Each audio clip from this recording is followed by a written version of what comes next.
Welcome to Mind Mechanics Lab, where we decode the most fascinating stories from history, science, and the world around us. Today's discovery will change how you see things. Let's dive in. Imagine a speck of land, isolated in the vast Pacific, thousands of miles from any continent. On this tiny island, nearly 1,000 colossal stone figures stand silent, their hollow eyes gazing out to sea, guardians of a forgotten past. This is Rapa Nui, more commonly known as Easter Island, one of the most remote inhabited places on Earth. For centuries, these monumental statues, called Moai, have whispered tales of a vanished civilization, leaving historians and archaeologists captivated by their mystery. How did a small community, with no apparent external assistance, managed to carve, transport, and erect these incredible sculptures, some weighing dozens of tons? This question forms the heart of one of humanity's most enduring historical puzzles. Our journey begins by confronting the sheer scale of this achievement and the profound isolation that shaped its people. To reach Easter Island from the nearest continental point in central Chile, you'd travel an astounding 2,182 miles.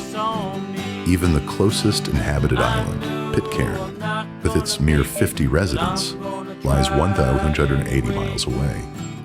It's a place where history feels etched into the very landscape, beckoning us to understand the rise and fall of its ancient inhabitants.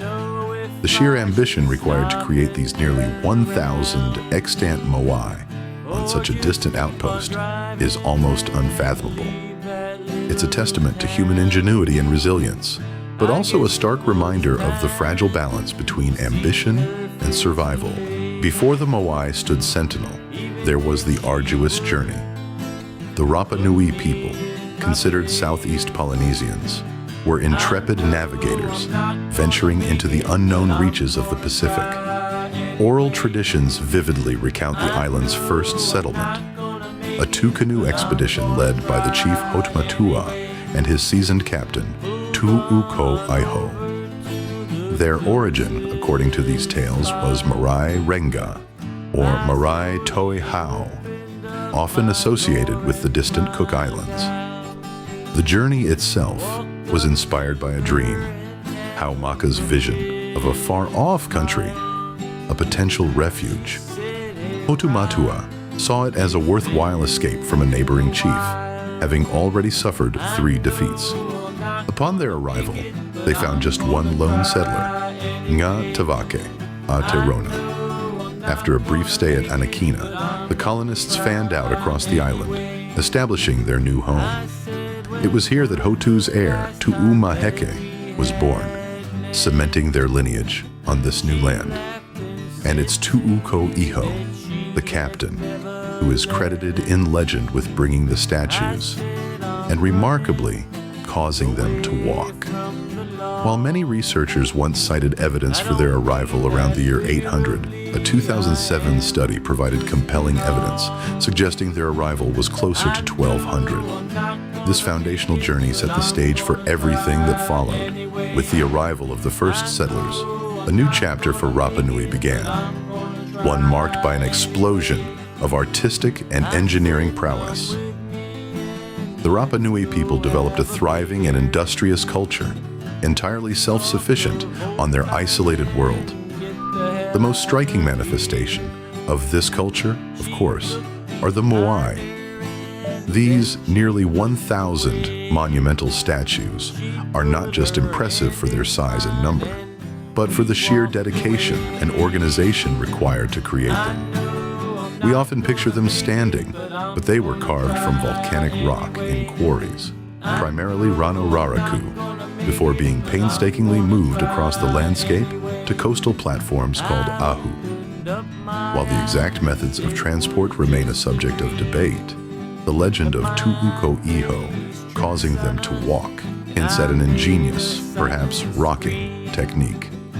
Each Moai was a representation of an ancestor, imbued with spiritual power, and their eyes, once inlaid with coral and obsidian, would have faced inland, watching over the villages. These statues were more than mere sculptures. They were the embodiment of their beliefs, their social structure, and their collective identity. The scale of this artistic output on such a small, remote island truly underscores the incredible ingenuity of the early Rapa Nui people. The flourishing Rapa Nui civilization, with its grand Moai, was built upon the island's natural resources. However, the very progress that allowed them to create such wonders also sowed the seeds of their decline. The island, once covered in lush forests, began to change dramatically. Land clearing for cultivation was extensive, as the growing population needed fertile ground to sustain itself. Timber was also essential for constructing homes, canoes for fishing, and crucially, for the transportation of the colossal Moai. Imagine the number of logs required to roll or lever those massive stones across miles of rugged terrain.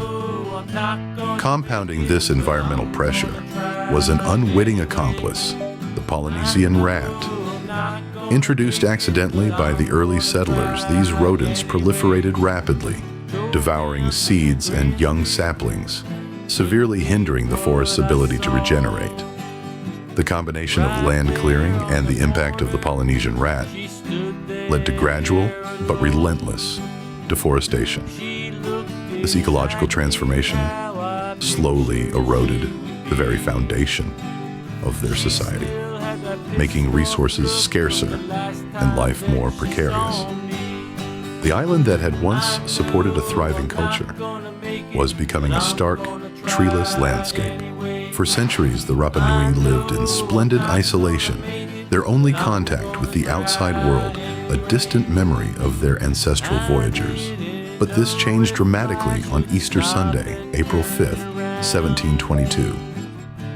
On that day, the Dutch explorer Jacob Roggeveen, searching for Davis Land, stumbled upon the island, bestowing upon it the name it still carries today. Roggeveen's encounter marked the beginning of a new and ultimately tragic chapter for the Rapa Nui. At the time of European arrival, the island's population was estimated to be between 2,000 to 3,000 people. While the island's environment was already showing signs of strain from deforestation, the external world brought new, devastating challenges. The arrival of Europeans, though initially sporadic, introduced diseases against which the Rapa Nui had no immunity.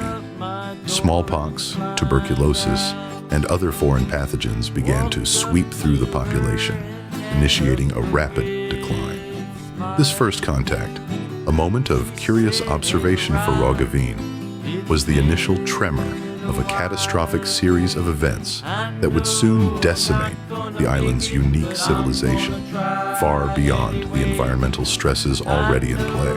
The initial European contact in 1722 was just the prelude to a series of calamities that would push the Rapa Nui people to the brink of extinction.